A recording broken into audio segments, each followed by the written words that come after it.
Breaking news తెలంగాణలో private nursing స్కూళ్లలో DME ఆకస్మిక తనిఖీల్లో చాలా లోపాలు బయటపడ్డాయి. నర్సింగ్ కౌన్సిల్ నిబంధనలు పాటించకుండా స్కూళ్లు నిర్వహిస్తున్నట్టు తెలిసింది. నర్సింగ్ స్కూల్ అడ్రస్ ఒక చోట, నర్సింగ్ ఇన్స్టిట్యూట్ మరో చోట నడుపుతున్నట్టు తెలిసింది.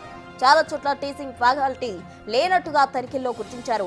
తొలి రోజు 16 నర్సింగ్ స్కూళ్లు సోదాలు చేశారు. ఇవాళ రేపు కూడా ఇవి కొనసాగుతాయి. డైరెక్టర్ ఆఫ్ మెడికల్ ఎడ్యుకేషన్ కు వచ్చిన ఫిర్యాదులతో డిఎంఈ తనిఖీలు చేశారు.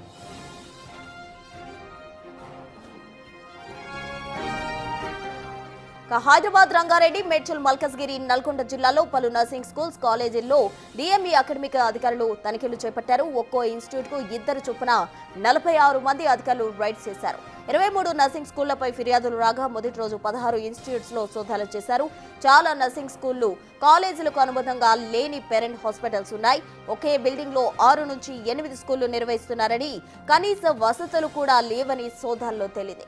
2 రోజుల్లో తనిఖీలు పూర్తి చేసి అధికారులు ప్రభుత్వానికి నివేదిక అందించబోతున్నారు.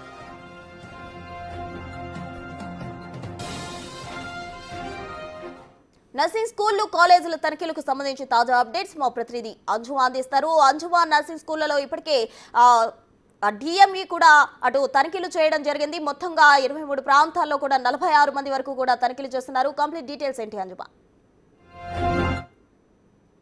శాఖకి వచ్చినటువంటి ఫిర్యాదుల నేపథ్యంలో ప్రైవేట్ నర్సింగ్ కాలేజీలు, స్కూళ్లలో కనీస వసతులు లేవని అందినటువంటి ఫిర్యాదుల నేపథ్యంలో డిఎంఈ అధికారులు రంగంలోకి దిగారు. నిన్న, ఈ రోజు, రేపు 3 రోజుల పాటు స్పెషల్ డ్రైవ్ నిర్వహిస్తున్నారు. ఇక 23 నర్సింగ్ స్కూళ్లకి సంబంధించి ఫిర్యాదులు రాగా నిన్న 16 స్కూళ్లలో తనిఖీలు చేయడం జరిగింది. మొత్తంగా 46 మంది అధికారులు ఒక్కొక్క ఇన్స్టిట్యూషన్కి 2 చొప్పున వెళ్ళి అక్కడ తనిఖీలను చేపట్టారు. ఆ తనిఖీలలో కూడా మనకి విస్తుపోయే నిజాలైతే బయటకు వచ్చాయి. ఎందుకంటే అధికారులకు చూపించినటువంటి చిరునామా ఒకటి, బిల్డింగ్ ఉన్నటువంటి లొకేషన్ ఒకటి, అదేవిధంగా ఒకే బిల్డింగ్ లో 6 నుంచి 8 స్కూళ్ల నిర్వహణ జరుగుతున్నట్లుగా కూడా అధికారులు గుర్తించారు. దీంతో పాటుగా ఇటు భారత నర్సింగ్ కౌన్సిల్, అదేవిధంగా రాష్ట్ర నర్సింగ్ కౌన్సిల్ నిబంధనలను గాలికి వదిలేసి ఇష్టానుసారంగా నర్సింగ్ స్కూళ్లు, కాలేజీల నిర్వహణ చేస్తున్నట్లుగా కూడా తెలిసింది.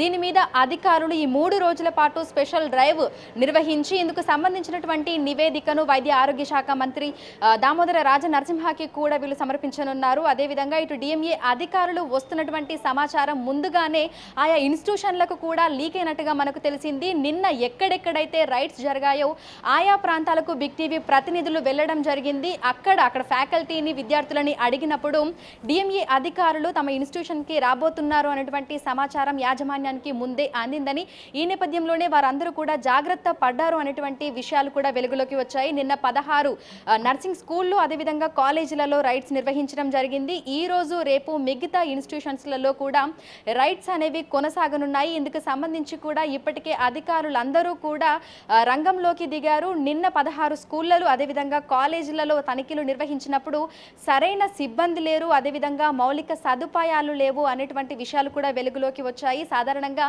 ప్రైవేట్ నర్సింగ్ స్కూళ్లు, కాలేజీలకు సంబంధించి భారత నర్సింగ్ కౌన్సిల్, అదేవిధంగా రాష్ట్ర నర్సింగ్ కౌన్సిల్ ఇచ్చినటువంటి ఆదేశాలకు అనుగుణంగా నిర్వహణ చేయాల్సి ఉంటుంది. కానీ మనకి క్షేత్రస్థాయిలో చూస్తే అవేవి లేనట్టుగా కూడా అధికారులకైతే తెలుస్తోంది. Right, thank you అంజుమా.